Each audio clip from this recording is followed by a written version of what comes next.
Hi, how we doing?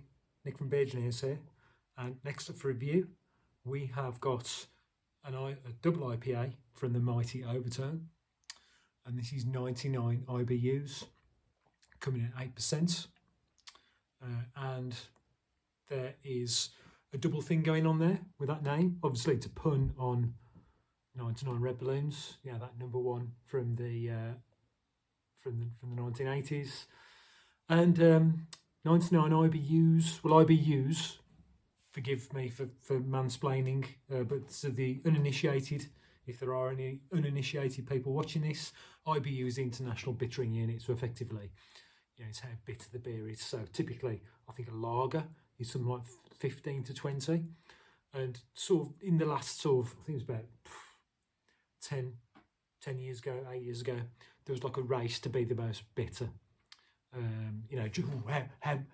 How high can we get our IBUs? And they were getting up to, to nearly 100. I think Jack Hammer from Brewdog was even over that. And, we drink them at the time and think, this is interesting. But actually, do you know what? No. Since the softer, fruity and New England IPAs came about, I'm much happier and I'm much more into my IPAs. So it's with some trepidation that I review this. But with that said, although I'm not a fan of the West Coast IPA style, which is more bitter, more astringent, if I have had a Westie that's been done well, particularly by Overtone and Daya, then I've enjoyed them. So, so before I crack it open, it's brewed with HBC 522. Don't know what that is. Hop Brewing Company, they've got loads. Simcoe Cryo, Mosaic Cryo, and Zappa, ZAPPA. I have no idea what that is. I've never heard of it. Ooh, so am I going to like this? Or is it going to be just too bitter? Let's find out. Oh, now that is looking West Coast IPA-ish. Yeah.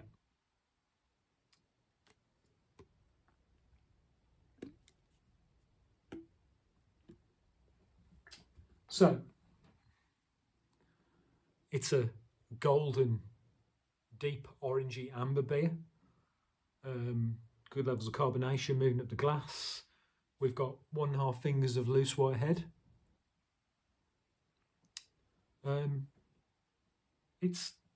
thought it was complete. I thought it was clear, but it's actually not. Is there oats in it? I very rarely see an Overtone beer without oats in it. Barley wheat. I can't find the English version. It's in every language except English. Barley, wheat, yeast, hops, water. No oats. Interesting.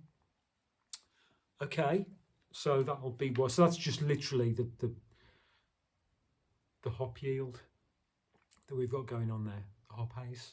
So that you can see that head sort of dissipated already. Let's go for the nose.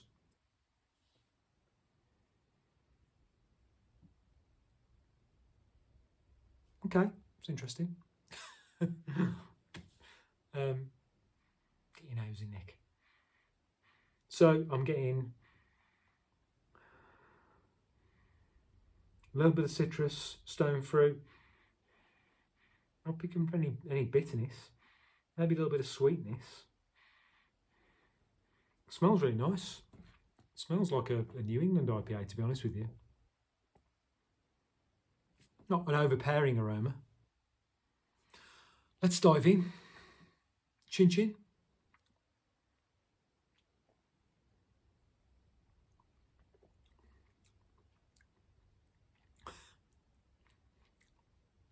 That's really interesting.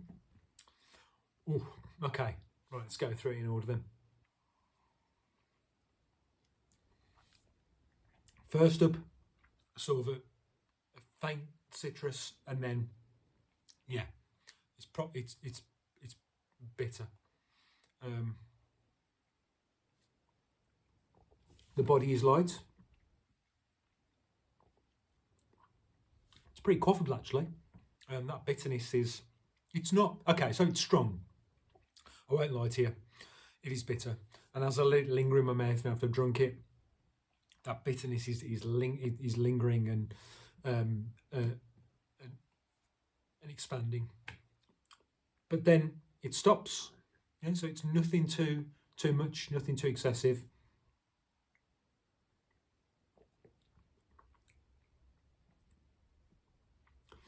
The bitterness is offset by the pleasant sweetness, which is not too much. So this is a quaffable beer because, like I say, light-bodied, bitter, lightly balanced sweetness.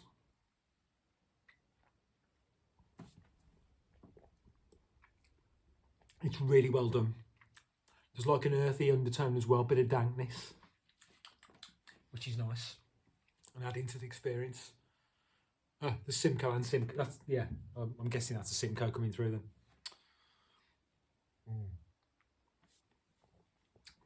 So I do like this beer. Got some serious hop haze going on in there. Some serious matter floating around.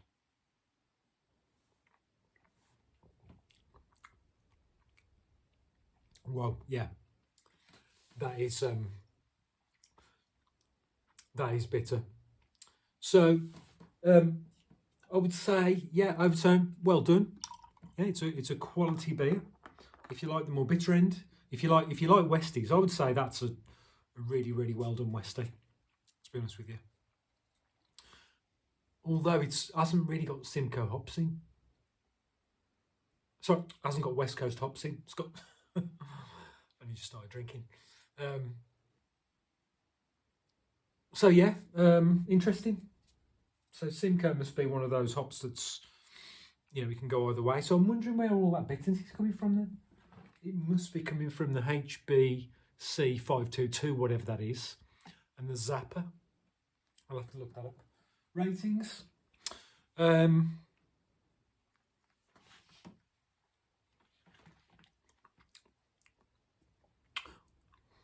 It's a quality beer. It's a quality drop. I'm giving that 7 out of 10. Yeah.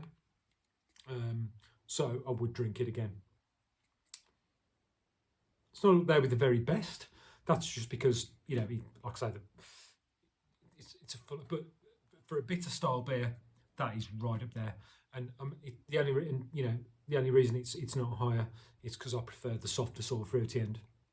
So 7 out of 10 for 99 IBUs. I'm not going to sing it. From Overtone. Well done, guys. Thanks for watching. Thumbs up if you like the video. Thumbs down. Comment in the box if you've had it. Bye for now. Cheers.